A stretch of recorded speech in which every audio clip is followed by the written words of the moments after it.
Dobro večer i dobar dan i dobrodošli u moj novi video. U današnjem videu malo ćemo pričati o kripto rečima i kripto rečniku koji sam pripremio samo za vas. Naslov je kripto rečnik, šta znači na primjer TVL, šta znači DEX, CEX, šta znači lending, borrowing, šta znači collateral i tako dalje i tako dalje. Čujte i počujte, ostanite uz mene, opalite like, subscribe, kliknite se na ovaj kanal jer sledi mnogo zanimljivosti i pametnih stvari, naravno, kod mene je samo pametno. Zbunjuje te kripto izrazi kao što su TVL, liquidity pool, collateral, DEX, CEX. Danas ti ih prevodim, objašnjavam i pokazujem kako funkcionišu. Kao pravi kriptodoca, pripremi se za jednu injekciju znanja. TVL ili ti Total Value Locked, znači ako vidite ovako nešto, TVL, znate da je to Total Value Locked, srpski prevod ukupna zaključana vrednost. Znači koliko novca je trenutno zaključano u nekom DeFi protokolu i što je veći TVL, to je veće poverenje i likvidnost. Znači što više para. Znači primjer, ako u Uniswapu ima, na primjer, TVL, piše TVL, 5 milijardi dolara, to znači da korisnici drže toliko sredstava u njegovim poolovima. Primjer, taj liquidity pool je likvidnosti bazen u prevodu, bazen likvidnosti znači. Značenje njega je mesto gde korisnici ubacuju svoje tokene da bi omogućili trgovinu bez klasičnog order bloka. Znači, kako radi, tako, na primjer, što vi date ETH i USDC u taj pool, a za uzvrat dobijate fee od svake zamene koja se desi swapa ili kupovine ili prodaje, na primjer, Ethereuma ili USDC-a. Izuzetno dobra stvar. CEX, na primjer, centralizovana i decentralizovano. Čujte ovo je jako bitno. Centralizovano i decentralizovano. CEX je Centralized Exchange, prevod je centralizovana menjačnica. Znači primjera Binance, Kraken, Coinbase, KuCoina i ostalih. Značenje toga, to znači da platforme koje kontrolišu tvoja sredstva dok trguješ, znači one imaju vaše lozinke, vaše ključeve, vaš KYC. KYC je Know Your Customer u prevodu, odmah da vam to objasnim. Znači, ako vidite, na primjer, CEX, ovako, CEX, primjer u kriptu, znate da je to Centralized Exchange, znači centralizovana menjačnica, znači da neka grupa ljudi ili korporacija ili privatna kompanija posjeduje centralnu menjačnicu ili ti banka ili kogod. KYC, Know Your Customer, KYC je ovako, KYC, znači da znate da tu morate da date, u centralizovanoj menjačnici morate da date svoje papire, svoju ličnu kartu ili koji već dokument imate, pasoš ili tako nešto, oni moraju da znaju ko ste i šta ste. Idemo dalje. DEX, ono što ja obožavam i što preporučujem svima koji su u kripto svetu, DEX-ovi su Decentralized Exchange, ili ti u prevodu decentralizovana menjačnica. Znači to su vam Uniswap, SushiSwap, Orca, Radian, Aerodrom, šta ima, ima ih zilijardu, ne znam, Cetus, i tako dalje, i tako dalje, sve zavisi gde ste, šta ste, PancakeSwap isto, DEX, na primer. Šta to znači? Znači, to je ovako, to trgujete direktno iz svog voleta, znači sa svojim novčanikom se kačite na decentralizovanu menjačnicu. Bez posrednika, znači nema nikoga između vas i DEX-a, samo vi, znači vi kontrolišete to, to je vaše i to je to, nema dalje. Nema registracije, nema KYC-a, nema ničega, znači vi uđete, zamerite šta hoćete, dajete likvidnost, staking radite, kupujete, prodajete, šta god vam je volja. To je DEX, decentralizovano, to je znači grupa računara kontroliše recimo celu tu mrežu i nijedan čovek ne može da utiče na to, nego su to sve kompjuterski kodovi koji su izuzetno komplikovani i nemoguće ih je i hakovati i tako dalje i zato su decentralizovane menjačnice najbolje. Na primjer, pozajmljivanje, kolateral, znači šta znači to? Kolateral to je obezbeđenje, na primjer.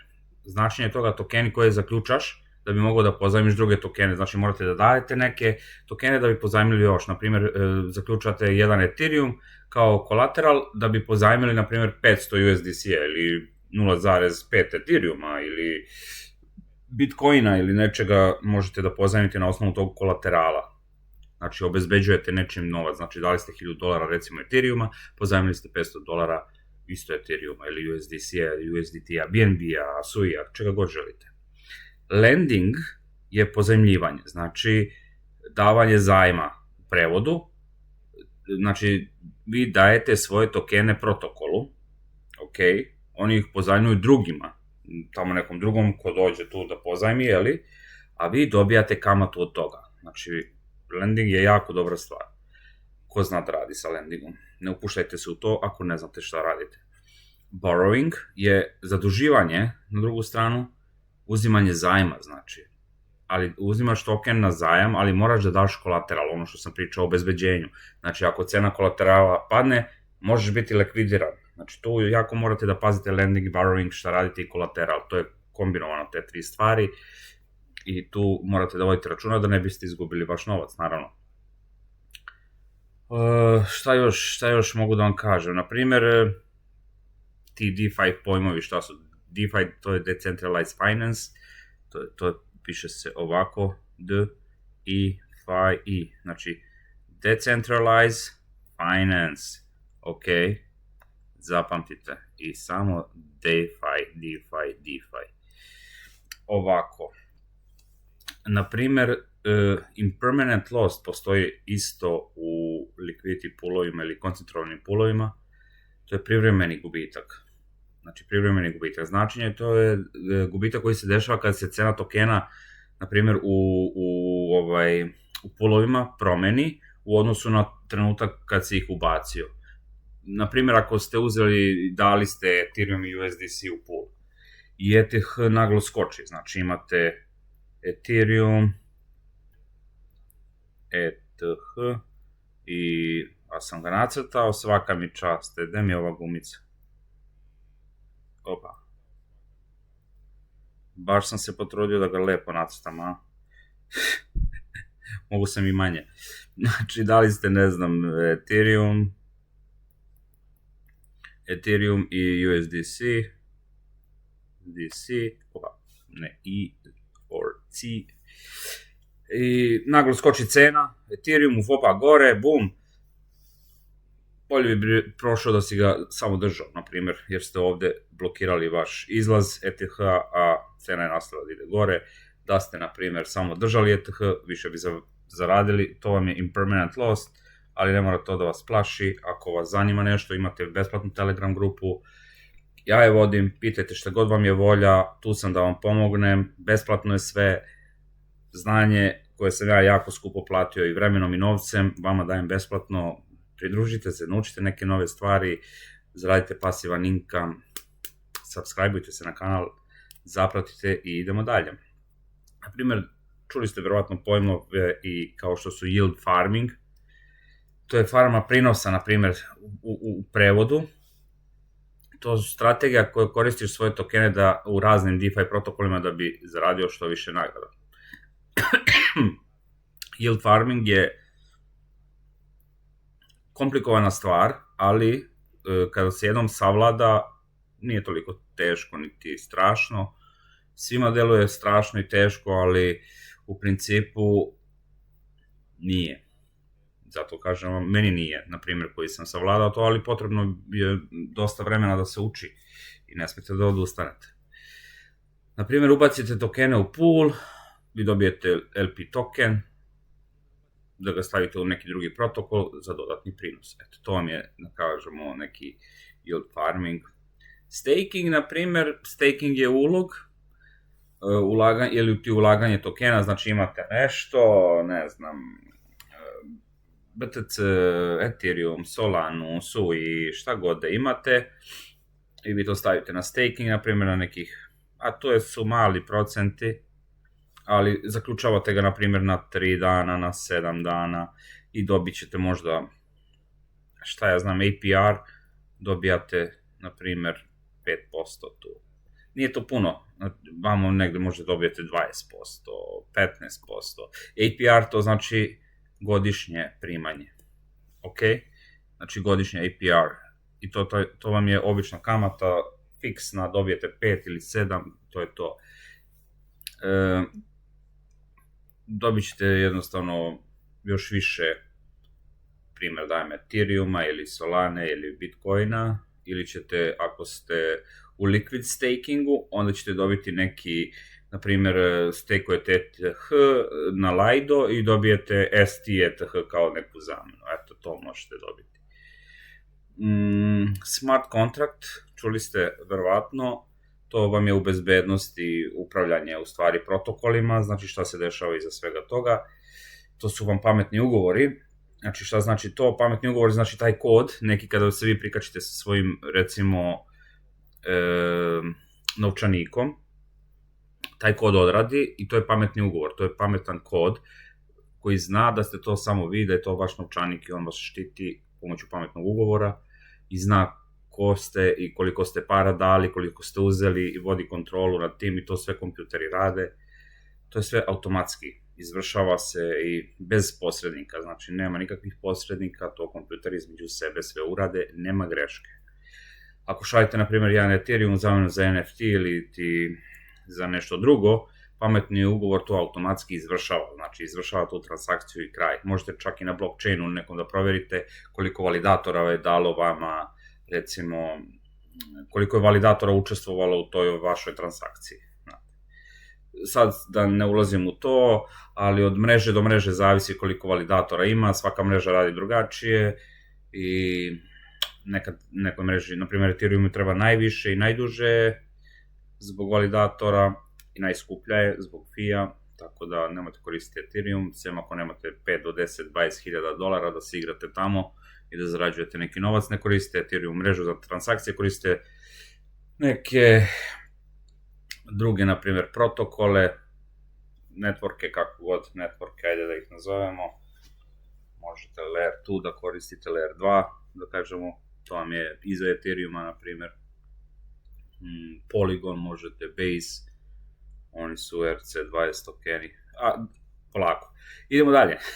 Zaletim se ja, znam svašta nešto, pa onda odem u neku dubiozu da vam objasnim, na primjer, svašta, a ima toliko toga, nebitno. Idemo dalje, DAO, šta znači DAO? Prevod je DAO, takođe, značenje, to je organizacija bez centralnog lidera, gde članovi glasaju odlukama putem tokena, znači. Primer, DAO može odlučiti kako će se trošiti sredstva iz zajedničkog trezora. Znači, imate glasanja, na primjer, u DAO aplikacijama. To vam je isto decentralizovano, ali ljudi glasaju. No, idemo dalje. Ako vas zanima nešto više, pišite mi u komentarima šta vas konkretno zanima, objasnit ću vam. Sve uzduž i popreko. Rug poolovi, čuli ste rug pool, znači rug, mada, šaka, raka, pool. Okusio nisam, niti želim. Pre toga sam učio da ne bi osetio rug pull i nikad neću osetiti. To vam je prevara povlačenjem. Rug pull znači prevara, znači povlačenje.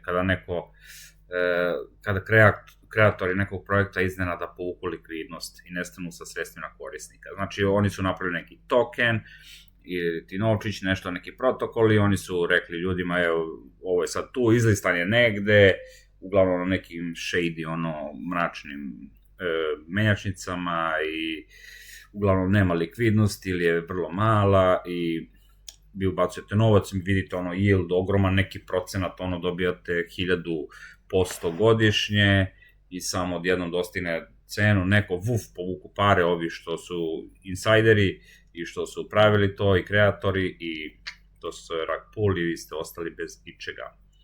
Znači, uglavnom, savjet moj je, ne radite to. Proverite jako dobro tim, audit i reputaciju pre ulaganja. Znači, morate da znate gde trpate vaš novac.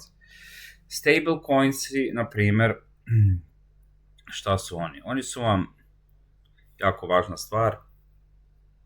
Skoro me neko pitao zašto, šta će stable coins, imamo ih ovako i u svetu, ali dobro.